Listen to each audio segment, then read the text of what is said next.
నలుగురు రౌడీలు మామూళ్ల కోసం ఓ వ్యక్తిని చితగ్గొడుతున్నారు. తన భర్తను కొట్టొద్దంటూ భార్య వేడుకుంటోంది.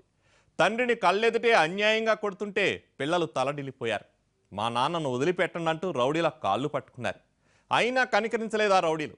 సాధారణంగా ఇలాంటి దృశ్యాలు ఏ సినిమాలోనూ కనిపిస్తాయి. కానీ మామూళ్ల కోసం రౌడీలు ఎంతకు తెగించిన ఘటన హైదరాబాద్ నడిబొడ్డునే జరిగింది. దెబ్బలు తిన్న యువకుడు చికిత్స పొందుతూ చనిపోయాడు. పోలీసులు మాత్రం అది ప్రమాదం అని బాధితుడే చెప్పాడంటున్నారు.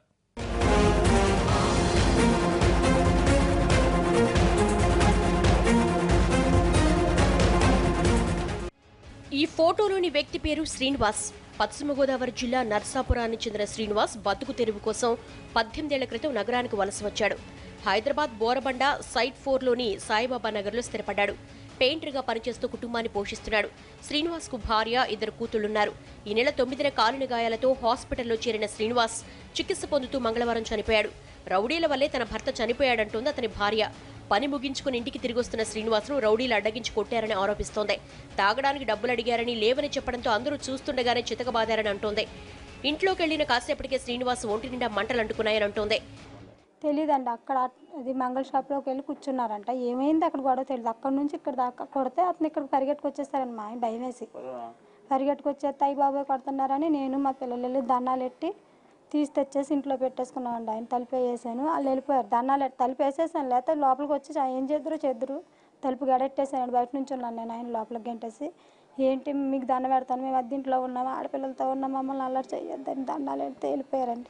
బోరబండలో రౌడీ మూకల అలరి స్థానికులకు మామూలైపోయింది. పొట్టకూటి కోసం పట్నం వచ్చి బతుకుతున్న వారి అడ్డా బోరబండలోని సైట్ 4. ఎంతో మంది నిరుపేద మధ్యతరగతి కుటుంబాలు ఇక్కడ నివసిస్తూ ఉంటాయి. సైట్ 4లోని సాయిబాబా, పెద్దమ్మనగర్ తదితర బస్తీల్లో కూలీ చేస్తే పూట గడవని కుటుంబాలు ఎన్నో ఉంటున్నాయి. పెయింటింగ్, వెల్డింగ్ లాంటి చిన్న చిన్న వృత్తులు చేసుకునే వారితో పాటు కూలీలు ఉంటారిక్కడ. ఈ పేదలే రౌడీలకు టార్గెట్ అవుతున్నారు. బస్తీల్లో హవా చెలాయిస్తున్న చిన్న చిన్న రౌడీ గ్యాంగులు డబ్బుల కోసం జనాన్ని పట్టి పీడిస్తున్నారు. తాగడానికి డబ్బుల కోసం జనాన్ని హింసిస్తున్నారు. రోజులు గడుస్తున్న కొద్దీ వేధింపులు ఎక్కువ అవుతున్నాయి. బస్తీకి చెందిన కొన్ని గ్యాంగులు హైటెన్షన్ టవర్ దగ్గర అడ్డా వేసుకుని వచ్చిపోయే వారిని బెదిరించి డబ్బులు వసూలు చేస్తున్నారు. కొంతకాలంగా ఈ వసూళ్లు జరుగుతూనే ఉన్నాయి. స్థానికులు పోలీసులకు ఎన్నిసార్లు ఫిర్యాదు చేసినా చూసి చూడనట్లు ఉంటున్నారన్న ఆరోపణలున్నాయి. సమీపంలోనే 2 కల్లు కాంపౌండ్లు, 4-5 అనధికార సారా దుకాణాలు, ఓ మద్యం దుకాణం ఉన్నాయి. అక్కడే తిష్ట వేసే రౌడీలు సాయంత్రం కాగానే తాగడానికి డబ్బులు ఇవ్వాలంటూ వేధిస్తున్నారు. అమాయకులు కనిపిస్తే చాలు డబ్బులు అడగడం, ఇవ్వకపోతే దాడులు చేయడం ఇక్కడ మామూలే అంటున్నారు స్థానికులు. సాయిబాబా నగర్లో ఈ గ్యాంగ్ పేరు చెబితే స్థానికులు హడలెత్తిపోతున్నారు. వీరి ఆగడాలను అరికట్టాలని నెల రోజుల క్రితమే పోలీసులకు ఫిర్యాదు చేసినా పట్టించుకోలేదని, ఇప్పటికే శ్రీనివాస్పై 3 సార్లు దాడి చేశారని అంటున్నారు స్థానికులు. అది కాదు, అది హాస్పిటల్లో ఉన్నప్పుడు జాయిన్ చేసుకోరేమో అని మళ్ళీ ప్రమాదం అవుతుంది కదా అని అలా చెప్పారు. అలా చెప్పమన్నారు చుట్టుపక్కల వాళ్ళు. మళ్ళీ జాయిన్ చేసుకోరు కదా, ప్రమాదం ఉంటుంది కదా. బ్రతికించుకోవాలన్న ఆశతో అలా చెప్పారు.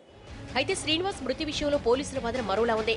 తాగిన మైకులో ఆమ్లెట్ వేసుకోవడానికి వెళ్లినప్పుడు ప్రమాదవశాత్తు మంటలంటుకున్నాయని ఆసుపత్రిలో శ్రీనివాస్ వాంగ్మూలం ఇచ్చాడంటున్నారు పోలీసులు. పోలీసులు కేసును తప్పుదోవ పట్టిస్తున్నారని ఆరోపిస్తోంది శ్రీనివాస్ భార్య. భయం వేసి అప్పటికే అంబులెన్స్ రాలేదు, భయం వేసిపోయి గమ్ము జాయిన్ చేసుకోరేమో. మళ్ళీ అక్కడ నాకు అసలు తెలియదండి, ఎప్పుడు ఎటువంటి వీళ్ళు చూడలేదు నేను. పోలీసులు వచ్చినా కూడా వాళ్ళు చెప్పలేదు కూడా, అడగలేదు కూడా అండి. ఏం చెప్పామో హాస్పిటల్లో అడగలేదండి. వాళ్ళు చెప్తే నేను చెప్తాను. నిజంగా ఆ రోజు జరిగింది అయితే చుట్టుపక్కల వాళ్ళు అన్నారు జాయిన్ చేసుకోరు గమ్ముని, మళ్ళీ వాళ్ళందరూ వచ్చి సంతకాలు పెట్టి ఒప్పుకుంటేనే కానీ మనిషిని జాయిన్ చేసుకోరు, ఇలాగైతే ఇబ్బంది పడుతున్నారు అంటే అలా చెప్పానండి. పోలీసుల వివరాలు, మృతుడి బంధువుల వాదన భిన్నంగా ఉండడంతో శ్రీనివాస్ మృతి మిస్టరీగా మారింది.